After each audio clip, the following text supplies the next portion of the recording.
Hey, what is up, spiritual hooligan?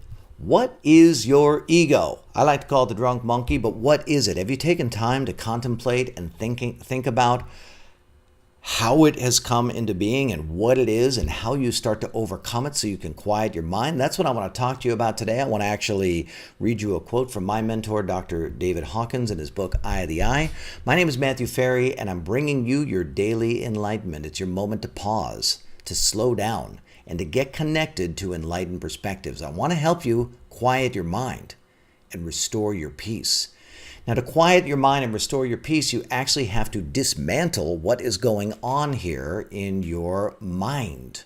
And doing that is not an easy thing to do. It's something that I have been working on for years and years and years. Let's call it the better part of 2 decades now.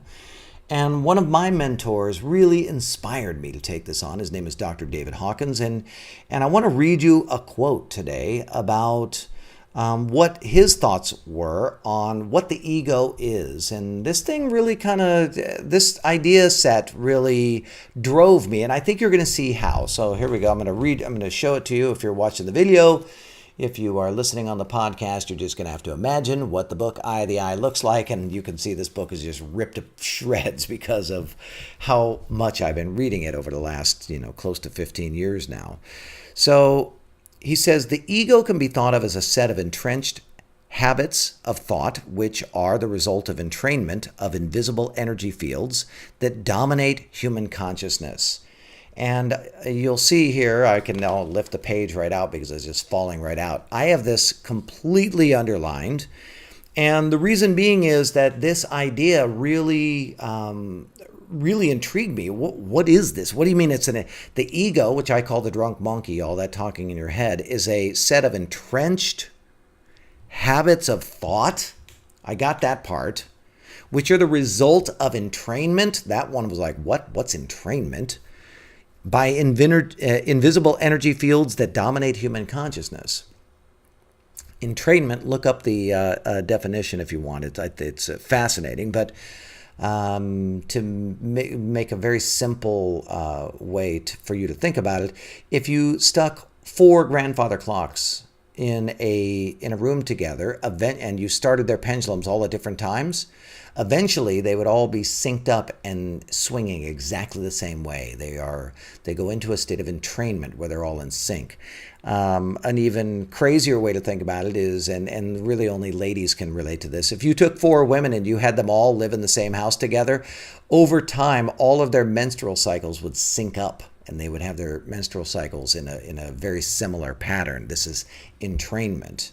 You see it in the South in the U.S. For example, if I moved to the South, over time I would start to develop a totally different accent. If I moved to New York, over time I would start to develop a different accent. I would become entrained in the environment.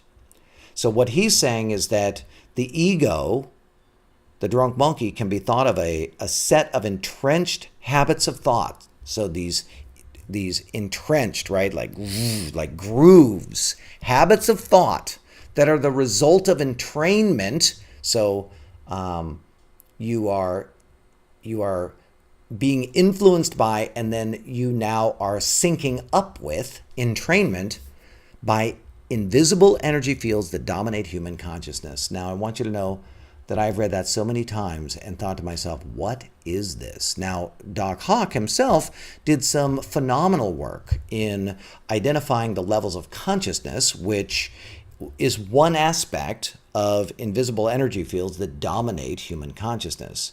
You've heard me talk about, for example, the hidden motives to survive, and how the hidden motives aren't necessarily your mind. They are actually things that influence your mind. Entrenched set of habits of thought that are the result of entrainment by invisible energy fields that dominate human consciousness. It's quite a mouthful, isn't it? And they become reinforced. Now, here's the thing.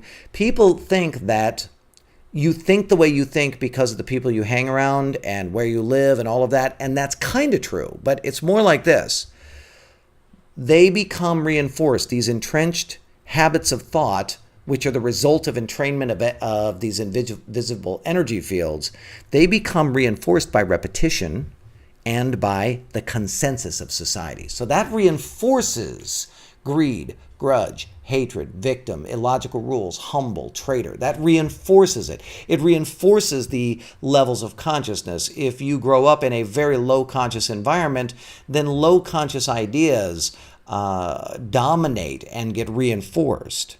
He says, further reinforcement comes from language itself. And again, think about the word reinforcement, not creation. It's not creating your thoughts, not creating your habits. Reinforcement of invisible energy fields.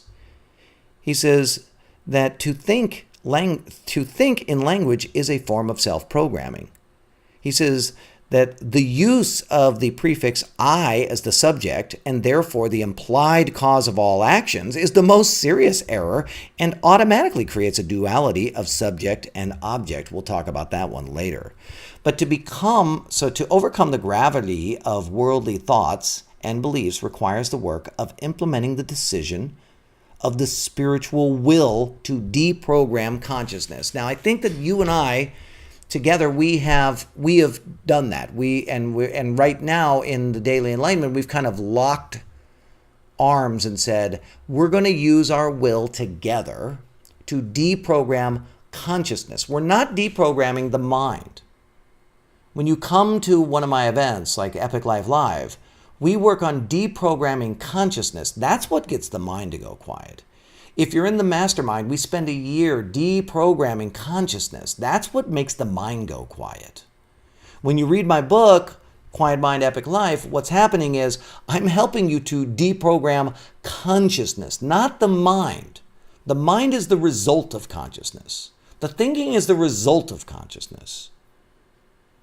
So he says here that this includes the refusal to accept the ego mind's presumptions and statements as though they were reality. And you and I do that a lot in the Daily Enlightenment. We recontextualize and we challenge the drunk monkey. We confront the drunk monkey. How do you know that's true?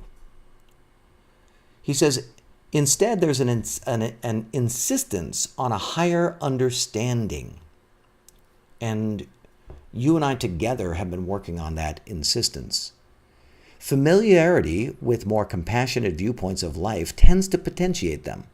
Thus, the traditional spiritual advice to mingle with holy company and avoid negative companions. And that's probably why you and I are together in this conversation. We're mingling together. This is why I encourage you every time to leave me comments and to come join our group and to come be in at our events, just to be a part of a group that is entraining each other in these enlightened energies. He says, this potentiates progressive discernment of more appropriate attitudes and habits of thought.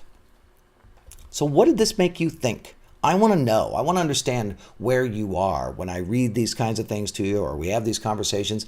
Leave me a comment.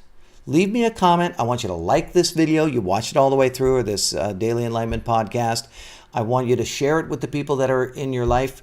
Let's get this message out. Let's find our community. Let's commune and connect. My name is Matthew Ferry, and I am the author of Quiet Mind, Epic Life. If you haven't joined us over in the Spiritual Hooligans Facebook group, come on over there. We're all having a conversation about this. Thank you so much for tuning in to this Daily Enlightenment.